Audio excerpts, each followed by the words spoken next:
ఉన్న బంగారాన్ని విడిపించి ఆ రోజు ఆన్లైన్ రేటుకే మేము కొంటాం. Sharma gold company. నమస్కారం, సుమన్ టీవీకి స్వాగతం. ప్రస్తుతం మనతో పాటు ఉన్నారు శ్రీచక్ర పీఠ వ్యవస్థాపకులు, ప్రముఖ జ్యోతిష శాస్త్ర పండితులు డాక్టర్ ప్రదీప్ జోషి గారు. గురుగారు నమస్కారం. శ్రీమాత్రే. గురుగారు, మనిషి జీవితానికి ఎండింగ్ పాయింట్ అనేది మరణమేనా? మరణం తర్వాత కూడా జీవితం అనేది ఉంటుందా? ఒక్కసారి మానవ శరీరంలో నుంచి ఆత్మ అనేది బయటికి వెళ్ళిన తర్వాత తిరిగి ప్రవేశించే అవకాశం అసలు ఉంటుందా? ఆత్మకి అన్నీ తెలుస్తాయా? శ్రీ గురుభ్యో నమః. శ్రీమాత్రే. ఈ విషయం మీకు తెలియాలంటే మీరు ఆదిశంకరాచార్యుల చరిత్ర చదవండి. ఆదిశంకరాచార్యుల వారి సినిమా ఉంటుంది, సంస్కృతం. మీరు యూట్యూబ్లో కొడితే ఆదిశంకరాచార్య సాంస్క్రిట్ మూవీ అని కొట్టండి. ఇదేదో కొత్తగా మన తెలుగు కూడా తీశారు, అది అంత యాప్ట్గా లేదు, కానీ అది చూడండి. ఎందుకోసం అంటే ఈ తెలుగులో తీసిందంటే కమర్షియల్స్ కలిపారు. ఇది తెలియాలి అంటే ఆదిశంకరాచార్య మూవీ సాంస్క్రిట్లో చూడండి, బాగుంటుంది. మీరు అడిగింది ఏంది, మనిషి జీవితానికి అంత్యము మరణమేనా అని అడిగారు. ఈ డౌట్ మీకు వచ్చినట్టే ఒక పిల్లాడికి కూడా వచ్చింది. నచికేతుడు అని ఒక పిల్లాడికి వచ్చింది. ఆ నచికేతుడు ఏం చేశాడు, ఈ డౌట్ వచ్చిందని చెప్పి అతను డైరెక్ట్గా యమలోకానికి వెళ్ళాడు. యమధర్మరాజు దగ్గరికి వెళ్ళి అడిగాడు, అసలు మనిషికి మరణం అంటే ఏంది, మరణం తర్వాత ఏం జరుగుతుంది అని అడిగాడు. అతను అన్నాడు, యమధర్మరాజు ఇంత చిన్న పిల్లాడు ఇంత డౌట్ అడుగుతున్నాడు ఏంటి అన్నాడు. నీకేం కావాలి చెప్పు, నీకు మంచి పిప్పర్మెంట్లు, చాక్లెట్లు, బిస్కెట్లు ఏమైనా కావాలో ఇస్తానట్టు. అవేమి నాకు వద్దు, నాకు ఈ రహస్యం మాత్రం కావాలంటాడు. ఈ రహస్యం మాత్రం నీకు చెప్పను, కావాలంటే నీకు రాజ్యం ఇస్తాను, సంపదలు ఇస్తాను, నీకు యవ్వనం ఇస్తాను, అన్నీ ఇస్తానంటాడు. గవన్ నాకెందుకు, నాకు అవ్వద్దు, నాకు ఇదే ఈ డౌట్ క్లారిఫై కావాలంటాడు. అదే కఠోపనిషత్. కఠోపనిషత్ అందరూ చదవండి. కఠోపనిషత్ చదివితే మీకు ఇది క్లారిటీ వస్తుంది. ఈ డౌట్ నిజంగా మీకు అందరికీ వచ్చి ఉంటే, ఈ డౌట్ కనుక మీకు ఈ వీడియో చూడాలనుకున్న వాళ్ళు మీకు మీరుగా కఠోపనిషత్తు మొత్తం చదవండి. అంటే ప్రదీప్ జోషి చెప్తాడు అనుకోండి, కాకపోతే మీకు మీరుగా శ్రద్ధగా చదివితే మీ ఆత్మోద్ధారం అనేది మీకు తెలుస్తుంది. అందుకోసం అంటే తానుగా చదవాలి. చదివి తన స్వాధ్యాయంతో తన జీవితాన్ని, తన ఔన్నత్యాన్ని తను తెలుసుకోవాలి. లేకపోతే ఇలాంటి మర్మాలు చెబితే చెవికెక్కితే అర్థం కావు. చదవడం వల్ల ఏం జరుగుతుందంటే కళ్ళు చదువుతాయి. కళ్ళు చదవడం అంటే కళ్ళు కేవలం చూడడం కాదు, చదువుతాయి, కళ్ళు చదువుతాయి. అంటే లోపల మెమొరీ అనేది జరుగుతుంది, మనసు అర్థం చేసుకుంటుంది. సో చదవడం అనేది ఒక అద్భుతమైన విద్య, అదొక అద్భుతమైన శక్తి. అది చదవండి, కఠోపనిషత్తు చదవండి, 10 సార్లు చదవండి, మీకు అర్థమవుతుంది. సరే, మనిషికి మరణమే అంతమా అంటే అసలు మనిషి అనేవాడెవడు? మనిషి అంటే ఎవరు? ఇప్పుడు నేను మనిషి అని ఎట్లా అంటున్నావు? నా కాళ్ళు చేతులు కదులుతున్నాయి కాబట్టి నేను మనిషి అంటున్నావు. జీవం ఉన్నప్పుడు మనిషి, జీవం ఉంటేనే మనిషి, జీవం పోతే శవం. అది ఇంకేం లేదు, అది తీసి చెత్తకుప్పలు పడిస్తారు. వాసన వస్తుంది, తీసేయండి రా అంటారు. సో అప్పుడు ఏం కాదు అది. సో ఇక్కడ మనిషి కాదు, జీవం. జీవానికి అంతం ఉందా, జీవానికి మరణం ఉందా అంటే భగవద్గీతలో కృష్ణుడు చెప్పాడు, జీవానికి మరణం లేదు. కాకపోతే ఈ జీవానికి ఒక ఉపాధి కావాలి. అంటే ఇది జీవం అనేది ఒక ఫ్యూయల్ లాగా అనుకుందాం, ఎనర్జీ. దానికి ఒక వెహికల్ కావాలి. ఆ వెహికల్ ఏంది అంటే ఈ శరీరం. సో శరీరం అంటే ఏంది అని అంటే పంచభూతాత్మకమైన శరీరం. ఫస్ట్ ఇది తెలుసుకోవాలి. మనిషి అన్నారు కదా, మనిషి అంటే అర్థం ఏంటంటే, మనిషి అంటే శరీరము 3 రకాలుగా ఉంటుంది. కారణ శరీరము, సూక్ష్మ శరీరము, స్థూల శరీరము, కారణ శరీరం. ఏంటి? సూక్ష్మ శరీరము, స్థూల శరీరము, కారణ శరీరం. కారణ శరీరం ఏంటంటే ఇది కారణ శరీరం. ఇప్పుడు ప్రదీప్ జోషి అనే వ్యక్తి ఇంతమందికి విద్య చెప్పాలి, ఇంతమందికి చెయ్యాలి, సనాతన ధర్మాన్ని కాపాడాలి అనేది కారణంగా నేను పుట్టాను అనుకుందాం. ఇది నా కారణం, ఇది నా కారణ శరీరం, ఇది నేను కారణ జన్మ. కాబట్టి నేను ఒక కారణం కోసం, కార్యం కోసం పుట్టాను. కాబట్టి ఇది కారణ జన్మ. ఈ కారణ జన్మతోటి నేను కార్యములు చేస్తున్నాను. అంటే ఇది కారణ జన్మ దేనికి అంటే దీని లోపల ఈ శరీరానికి ఉన్న ప్రాధాన్యత ఏమిటి, ఇది కారణ శరీరం అంటారు. కారణ శరీరం కనబడుతుంది. కారణ శరీరము ఈ శరీరాన్ని ధరించి ఉంటుంది మాత్రం. కారణ శరీరం ఈ శరీరాన్ని ఆవహించి ఉంటుంది. కారణ శరీరం ఏ కార్యం కోసం వచ్చో ఆ కార్యం చేస్తూ ఉంటుంది. అదే ఆ కారణ శరీరమే మేధాశక్తి, బుద్ధి. ఆ కారణ శరీరమే బుద్ధి. ఇప్పుడు అందుకోసమే అందరూ మనుషులే. ఇప్పుడు స్థూల శరీరం అందాం. స్థూల శరీరం అంటే అందరూ స్థూల శరీరాలే. నేను ఇదే స్థూల శరీరము. ఇప్పుడు అనటమికల్గా చూస్తే మనం అందరం ఒకటే, 2 చేతులు 2 కాళ్ళు, అందరికీ ఒకే అవయవాలు. స్కాన్ సెంటర్కి వెళ్తే కిడ్నీ ఒకడికి ఇక్కడ ఉంటుందా? అందరికీ కిడ్నీలు ఎక్కడో అక్కడే ఉంటుంది, హార్ట్ ఎక్కడో అక్కడే ఉంటుంది. సో స్థూల శరీరాలు అందరూ సమానమే. పొడుగు ఎక్కువ, కింద తక్కువ, ఇవి అంతే, సైజుల్లో తక్కువ తప్ప అందరూ స్థూల శరీరం ఒకే విధంగా ఉంటారు. సో స్థూల శరీరము ఉంటుందంతే. స్థూల శరీరం నడవాలంటే దానికి సూక్ష్మ శరీరం కావాలి. సూక్ష్మ శరీరం అంటే ఏంటి అని అంటే పంచభూతాత్మకం. పృథివీ అపస్తేజ వాయురు ఆకాశము పంచభూతాత్మకాలు కలిసి ఉండేది సూక్ష్మ శరీరం. ఆ సూక్ష్మ శరీరం ఏం చేస్తుందంటే ఈ శరీరాన్ని నడిపిస్తుంది. సూక్ష్మ శరీరం శరీరాన్ని నడిపిస్తూ ఉంటుంది. కారణ శరీరం ఏం చేస్తుంది? ఈ శరీరాన్ని అనుభవిస్తుంది. అర్థమవుతుందా? కారణ శరీరం ఈ శరీరంలో నుంచి లేదు, సూక్ష్మ శరీరం కూడా పోయింది అంటే ఈ స్థూల శరీరం పనికిరాదు. సూక్ష్మ శరీరం అంటే ఏంది? పంచభూతాలు. ఈ పంచభూతాలు ఎప్పుడైతే పనిచేస్తాయో అప్పటి వరకు శరీరం నిలబడే ఉంటుంది. ఇప్పుడు మీకు హయ్యర్ స్టేట్ ఆఫ్ యోగా చెప్తాను, సమాధి స్థితి. సమాధి స్థితికి వెళ్ళేటప్పుడు మనిషి మూలాధార చక్రాన్ని ఒడిసిపట్టి బంధత్రిదయ సంధానం అంటే 3 బంధనాలు చేస్తాడు. వాయు బంధనం చేస్తాడు, లోపల త్రిబంధనాలు చేస్తాడు. ఒకటి జాలంధర బంధము, ఉడ్యాన బంధం, మూలబంధం. మూలబంధము ఉడ్యాన, మూలబంధం అంటే ఏనస్లో, ఉడ్యాన బంధం అంటే ఇక్కడ నేవల్ రీజియన్లో, జాలంధర బంధం అంటే ఇక్కడ. ఈ బంధం ఎప్పుడైతే చేస్తాడో మనిషి మూలాధార చక్రం నుంచి చక్రాస్ యాక్టివేట్ అవ్వడం స్టార్ట్ అవుతుంది. అప్పుడు ఈ సూక్ష్మ శరీరాన్ని వదిలి కారణ శరీరము మూలాధార చక్రం లోపలికి ప్రయాణం అవుతుంది. దాన్ని ప్రాణము అంటారు. ఆ ప్రాణము సుషుమ్నా నాడిలో ప్రవేశిస్తుంది.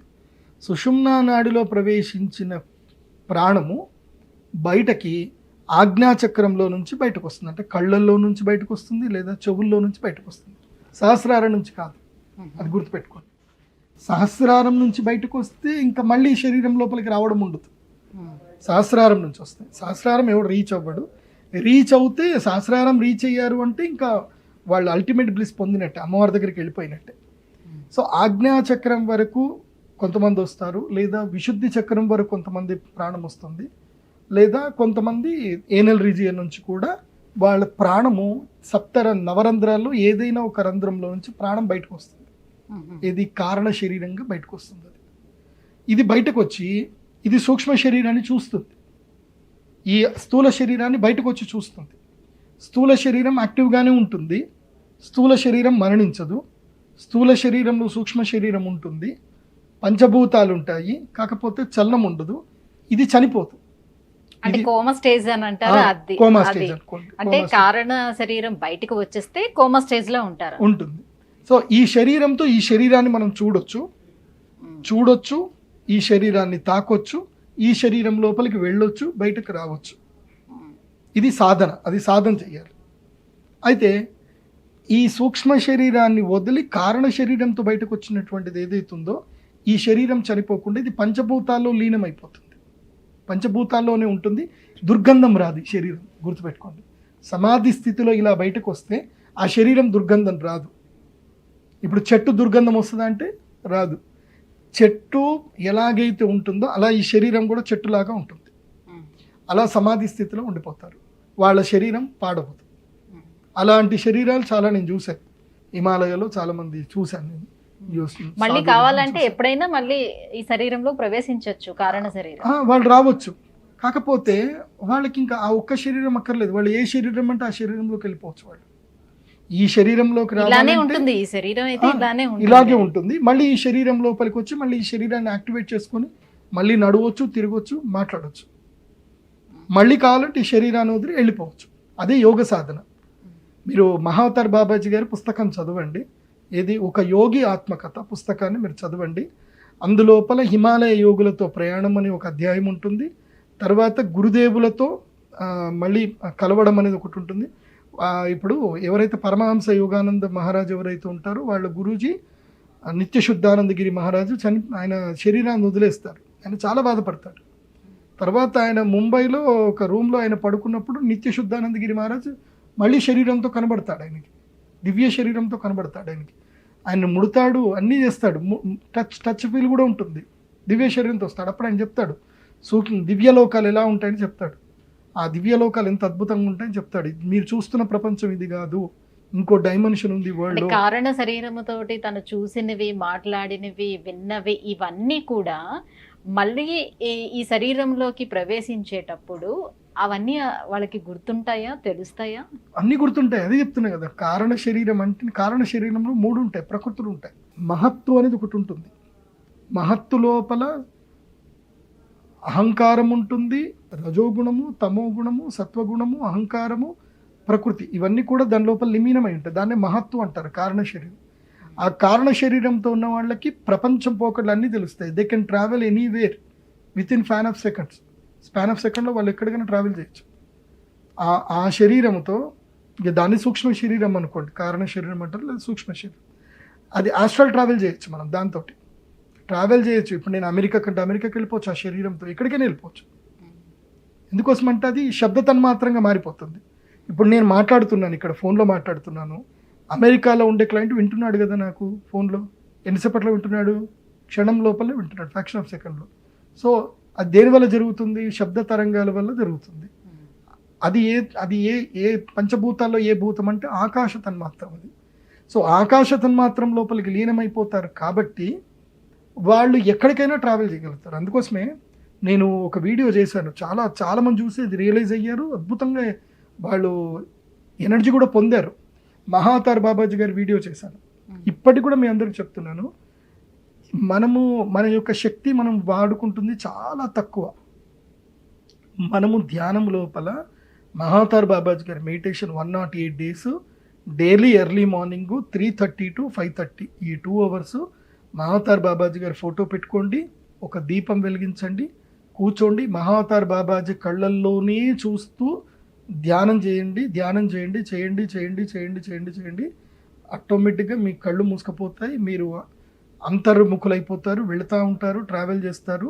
108 రోజులు మీరు ఈ ట్రావెల్ చేసి 108 రోజులు ఒక యోగి ఆత్మకథ పుస్తకం చదవండి, మీతో మహాతార్ బాబాజీ గారు కనెక్ట్ అయిపోతారు. ఆయన ఇలా చిటికేసే లోపల మీ దగ్గరకు వచ్చేస్తారు. మీ బాధ ఏదన్నా ఆయన వింటాడు, ఆయన వచ్చేస్తారు. ఇంకా ఆయన ఆస్ట్రల్ ట్రావెల్ చేయగలుగుతాడు. ఆయనకు మరణం లేదు. ఆయన ఎంతోమంది మహానుభావులందరినీ గెలిచాడు, అందరి దగ్గర ఉన్నాడు ఆయన. సో అలాంటి మహాతార్ బాబాజీ లాంటి వారిని మీరు ఉపాసన చేసుకోండి. ఈ శక్తులు ఏందో మీకు తెలుస్తాయి. ఇది పెద్ద ఇప్పుడు మనము స్లీప్ లో ఉండేటప్పుడు, కొంచెం డీప్ స్లీప్ అని అంటాము, అలాంటి స్లీప్ లో ఉండేటప్పుడు కూడా మన కారణ శరీరం అనేది బయటకు వస్తుందా ఆ టైంలో? మళ్ళీ మనం మేల్కొనేటప్పుడు లోపలికి వస్తుంది మనకి, అంటే వేరే ఎక్కడో కొన్ని చూసిన ప్లేసెస్ లాగా అనిపిస్తూ ఉంటాయి మనకి, కళ అని మనం అనుకుంటాం కదా, ఈ సో పర్సన్ ఎక్కడో కలిసామని అనిపిస్తూ ఉంటుంది, ఆ ఫీల్ తెలుస్తుంది కదా. Yes, according to Garuda Puranam, Srimad Bhagavatam with ప్రమాణం చెప్తున్నాను, ప్రతి మనిషి సుషుప్తి అవస్థకు వెళ్ళినప్పుడు 5 సెకండ్ల పాటు సమాధి స్థితికి వెళ్ళిపోతాడు.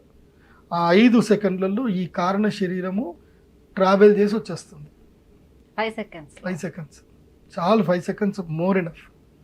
ఆ 5 secondsలో మనం రోజంతా ఏమేం చేసాం, ఏం కథ మొత్తం చిట్టాపద్దులు ఉంటే అన్ని యమధర్మరాజుకి అప్పచెప్పేసి వచ్చేస్తుంది కూడా. ఇది ఆల్రెడీ మనకి శ్రీమద్ భాగవతంలో పురంజనోపాఖ్యానంలో ఉంటుంది. మీరు చాగంటి కోటేశ్వర గారు ప్రవచనం చూడండి, పురంజనోపాఖ్యానం, ఆయన చెప్పేది బాగా వినిపిస్తుంది, మంచిగా అర్థమవుతుంది మీకు. పురంజనోపాఖ్యానం చెప్పారు. సో మన శరీరంలో మనం ట్రావెల్ చేసి మన బయటకు వచ్చి మనల్ని చూడొచ్చు. ఇంపాసిబుల్ కాదు, చాలా ఈజీ, అది పాసిబుల్. మీరు సాధన చేయాలి. ఆ సాధన చేయాలంటే ఈ మానవలోకానికి సంబంధించిన ఇహభోగాలు అన్నిటి మీద మీకు వైరాగ్యం రావాలి, దేని మీద ఆశ ఉండొద్దు. అట్లా మీరు పూర్తిగా అన్నీ వదిలేసి మీరు కనుక మెడిటేషన్ చాంటింగ్ చేస్తే మీరు మెడిటేషన్లోనే, మీ ధ్యానంలోనే మీరు బయటకు వచ్చి ధ్యానం చేస్తున్న మిమ్మల్ని మీరు చూడొచ్చు బయట నుంచి. You can perceive. మీరు కళ్ళు మూసుకొని ప్రపంచాన్ని అంతా కూడా చూడొచ్చు, థర్డ్ ఐ తోటి కూడా చూడొచ్చు. అంటే కొంతమంది చెప్తారు, నాకు ఈరోజు ఈ డ్రీమ్ వచ్చింది, ఈ కళ వచ్చింది, సో ఇలా వచ్చిందనే ఒక 2-3 daysలోనే మళ్ళీ అది సేమ్ అదే వాళ్ళకి రిపీట్ అవ్వటం అక్కడ కనిపించిన అలా జరుగుతుంది. నిజానికి అలా అవుతుందా? సో స్మృతి అంటే మెమొరీ. మీకు ఈ జన్మ మెమొరీ కాదు, మీరు కొన్ని లక్షల జన్మలు ఎత్తుతారు. ఎన్ని జన్మలు ఎత్తిన ఆ మెమొరీ అంతా కూడా మీకు పడుకున్నప్పుడు ఆ మెమొరీస్ మీ యొక్క ఏదైతే కారణ శరీరం ఉంటుందో అది రివైండ్ చేసుకుంటుంది. మృత్యు భయం, ఇప్పుడు మృత్యు భయం ఉంటుంది. ఆ మృత్యు భయం మీరు ఎవరికైనా చెప్పాలా? ఇప్పుడు ఒక జింక పిల్ల పుట్టి ఉంటుంది, పుట్టగానే సింహం వచ్చింది అనుకో, అది భయపడి పరిగెత్తుందా లేదా? దానికి మృత్యు భయం నేర్పించాల్సిన అవసరం లేదు. ఇంకా చాలా ఉంటాయి, కొన్ని ఉంటాయి జీవితం లోపల. ఇది జరిగితే ఇలా రియాక్ట్ అవ్వాలని మనం నేర్పించాల్సిన అవసరం లేదు. అవన్నీ శరీరంతో పాటే వస్తాయి, కారణ శరీరంతో వస్తాయి. కోపము, ఈర్ష, ద్వేషము, అసూయ, ఆశ, కోరికలు, ఆనందము, సంతోషం. ఇప్పుడు ఆనందం అనిపిస్తే నువ్వు ప్రేమించిన వ్యక్తిని హగ్ చేసుకోవాలని నువ్వు ఎవడన్నా రాశాడా? రూల్ రాశాడా? ఆటోమేటిక్గా మనం హగ్ చేసుకుంటాం. ఆనందం అనిపిస్తే మనకి ఎక్స్ట్రీమ్ ఆనందం వస్తే ఆనంద బాష్పాలు వస్తాయి, మనం వాంటెడ్లీ చేసుకోవాల్సిన అవసరం లేదు. ఇవన్నీ నేచర్లో ఉండేటివి, ఇవన్నీ బయటకు వచ్చేస్తాయి ఆటోమేటిక్గా. దీన్ని మనం ప్రాక్టీస్ చేయక మనం పిచ్చోళం అవుతున్నాం. వాస్తవంగా ఈ బ్రిటిషర్స్ వచ్చి మనల్ని పిచ్చోలు చేశారు నిజం చెప్పాలంటే. అంతకు మునుపు మన భారతదేశంలో ప్రతి ఒక్కడు మహావిజ్ఞాని. నేను ఆ బ్రిటిషర్ కల్చర్ విద్య నేర్చుకోలేదు కాబట్టి నేను ఇప్పుడు ఇంత మాట్లాడుతున్నా. గురుగారు, మనిషి జీవితానికి ఎండింగ్ పాయింట్ మరణమే తర్వాత కూడా ఇంకా జీవితం అనేది ఏమైనా ఉంటుందా? ఈ విషయాలపై మాకు వచ్చినటువంటి ఇప్పుడు చెప్పండి, మరణం ఉందా లేదా మనిషికి? అంటే ఈ ఏదైతే మీరు చెప్పారో ఈ సూక్ష్మ శరీరానికి, దానికైతే మరణం అనేది లేదు. సాధన చేస్తే మరణం లేదు. ఈ శరీరానికి కూడా, స్థూల శరీరానికి కూడా మరణం లేకుండా చేసుకోవచ్చు సాధన చేస్తే. ధన్యవాదాలు గురుగారు. సో మాకు వచ్చినటువంటి ఈ సందేహాలన్నీ కూడా నివృత్తి చేసినందుకు ధన్యవాదాలు.